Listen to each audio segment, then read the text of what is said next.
Hey guys, here's Jessa from HackerChain. Today we're going to be talking about private voting, which is a topic I've been studying for a while. We have basically built a framework to deal with private voting. We're going to explain it to you guys and show how we're using it to build a next generation private voting program for blockchains. Let's go.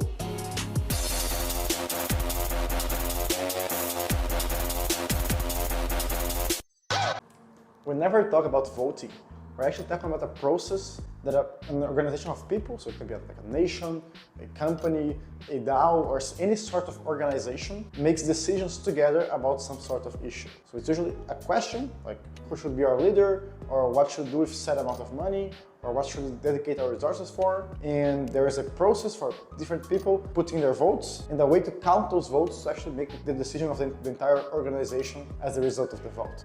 And this process can always be broken down into 3 different steps. It's always a registration process, a balloting process, and a tallying process. And those 3 together make any kind of election. So let's start with registrations. So registration is the process by which we decide who gets to vote in the election.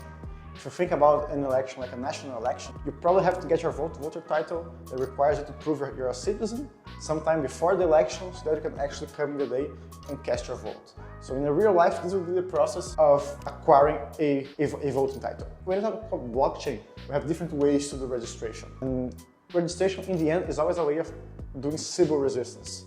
So you guarantee that the only people that are actually going to vote are the people that are entitled to vote, and you guarantee that no one's going to be censored from voting. In DAOs, this is usually done by using the public blockchain, so we can use ownership of a token, of an NFT, or some sort of snapshot of a specific block to determine who can vote and who cannot, and how many votes each person/wallet should be awarded.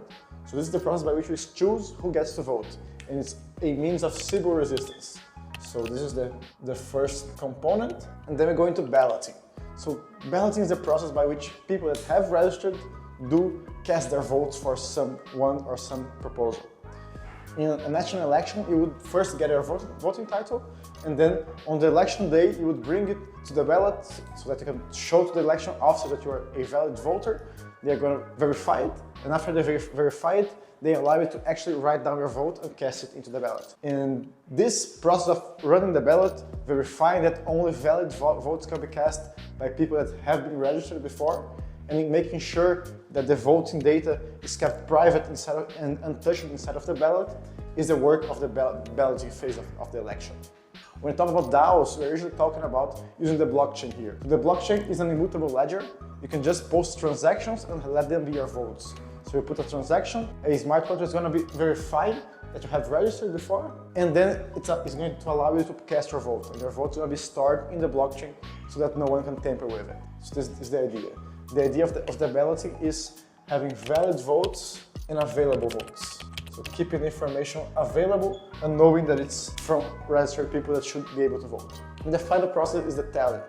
Is when you pick up the ballot and you actually count the votes, and based on your counting, you proclaim the result of the election. If you go to national elections again, people collect the ballots after the election day and count them.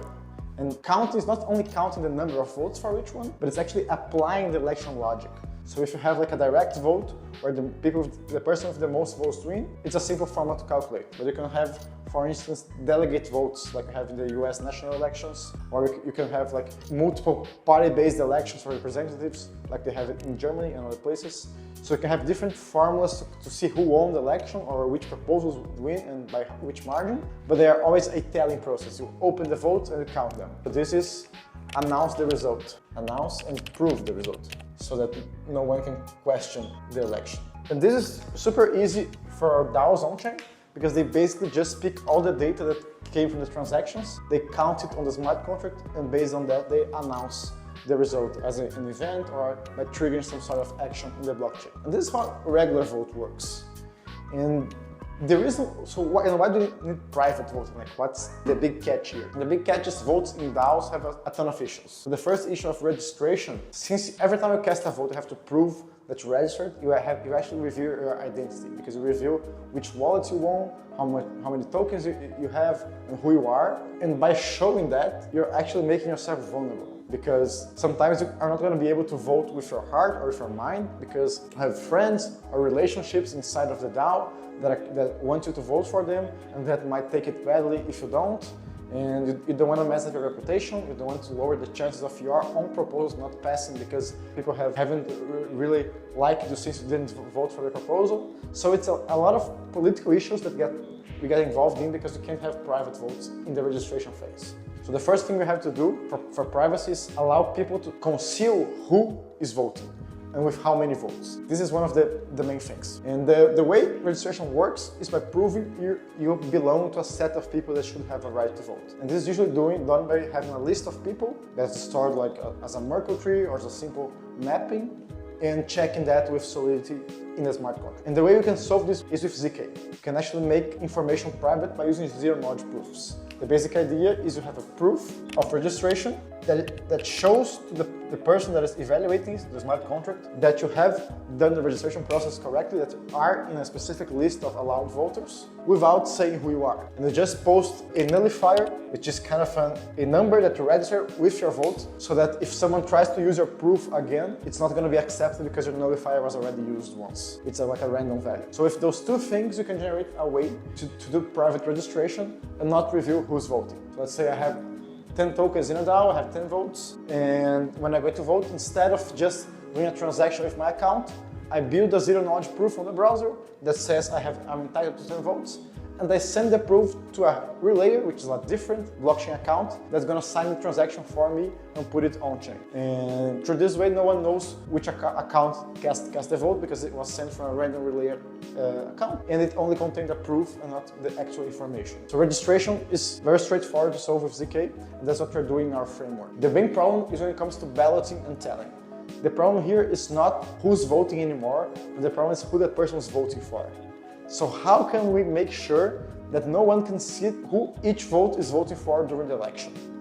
And even like, why is this important? And the reason this is important is because knowing the partial results affects the final result of an election. So let's say I was going to be voting for candidate B for a proposal, but I saw that it's really between A and C right now, so I'd rather have A than C, so I'm just going to go and vote for A instead of B, because I prefer A to C. So that destroys the logic, because once you start winning, everyone starts voting for the same candidates, and it changes how they would vote in the beginning. So this is one possible problem. We also have a problem of actually exposing votes and allowing people to openly buy votes, so have smart contracts that verify if someone has voted for them and just pay it in cash straight out. So we have to guarantee this is private, and it's only revealed after the end of the election. And the only way to do it is through encryption. You have to take all the votes, so whenever someone has a valid proof that they registered, they should be able to cast a ballot, and they should be able to encrypt their vote. So they're voting one vote for candidate A, one vote for candidate B. That should be encrypted in a way that no one can read it. So, and the way to encrypt that is with a key pair. So you need to have like a public key and a private key that are used for this election. Everyone that's casting their votes takes the public key, uses it to encrypt all the voting data, and then puts it on the ballot. And afterwards, when the tally process happens, the tally agent must have access to the private key to decrypt all the votes and count them. And there are a number of ways to do this. The basic ideas here is you encrypt votes, and here you decrypt and apply the tally. The most simple idea here is you make a committee. So it's a voting for a DAO. You pick 10 OG DAO members. They all do a ceremony together where they generate a public and a private key. It's called a distributed key generation ceremony. So they all take some random private keys of their own, and they merge them together, and that generates a public key. They post the public key to the ballot, and everyone that goes to vote has to encrypt their vote with this public key. So there's a public key at the ballot here. So no one can read the votes except for the group of 10 different individuals that together can reproduce the public and the private key from scratch. So they just allow everyone to vote, and after the voting period is over and the tallying starts, they all come together, rebuild their private key, and they use their private key here to read everything and count the votes. So the first part was very straightforward with ZK. This is a little harder. You have to either do this distribution ceremony or use other technologies. One such examples is homomorphic encryption. So we could actually have a similar way here to every time someone casts a ballot, you just sum all the votes in an encrypted manner and decrypt it at the end, but you still need a private key here. so it still needs a distributed ceremony. You could use trusted execution environments. Those are like those Intel chips that support an encrypted area of memory where you can do computations. It implies you're trusting different hardware, but it can also be used to generate a public and a private key pair that no one knows. You can also use homomorphic puzzles, time-locked puzzles.